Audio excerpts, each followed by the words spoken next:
வணக்கம். வாங்க இன்றைக்கி என்ன சமையல் பார்க்கலாம். இன்றைக்கி நண்டு கிரேவி தாங்க பார்க்க போகிறோம். முதல் 2 பெரிய வெங்காயம் எடுத்துகிட்டு அதை போய் மிக்ஸி ஜாரில் நல்லா கட் பண்ணி போட்டுன்னு ஒரு தக்காளியும் கூட போட்டு நல்லா கொஞ்சம் குறைன்னு அரைச்சிக்கலாம், ரொம்ப நைஸாக வேண்டாம்.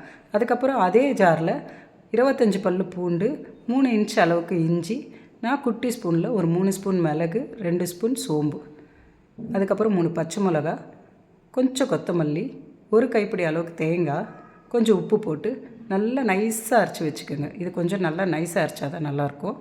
அதுக்கப்புறம் ஒரு பேனில் 2 டேபிள் ஸ்பூன் ஆயில் ஊற்றிட்டு 1 ஸ்பூன் சோம்பு, கொஞ்சம் கருவேப்பிலை போட்டுட்டு தாளிப்புக்கு அது கூடவே நம்ம அரைச்சி வச்சுருக்க வெங்காயம் தக்காளி விழுத கொஞ்சம் நல்லா வதக்கிக்கலாம். பச்சை வாசனை போகிற அளவுக்கு நல்லா வதக்கிக்கணும்.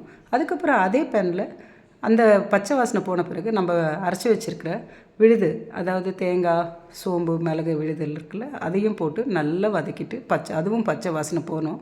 அதுக்கப்புறம் மஞ்சள்தூள் குட்டி ஸ்பூனில் தான் போட்டிருக்கேன். 2 ஸ்பூன் மிளகாத்தூள் நான் தேவையான அளவுக்கு போட்டிருக்கேன். உங்களுக்கு கொஞ்சம் ஸ்பைசி வேணும்னா போட்டுக்கலாம். ஏன்னா ஏற்கனவே பச்சை மிளகா மிளகெல்லாம் போட்டிருக்கோம், அதுவே காரம் தான். அதுக்கப்புறமா மிளகுத்தூள் கொஞ்சம் போட்டால் போதும். அதுக்கப்புறம் 1.5 டம்ளர் தண்ணி ஊற்றிட்டு நண்டு போட்டு கொஞ்சம் நல்லா கொதிக்க விடுங்க.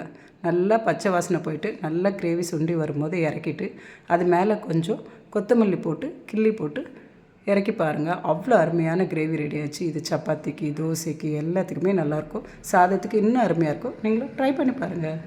மறுபடியும் அடுத்த ரெசிபியோட அடுத்த வீடியோவில் பார்க்கலாம்.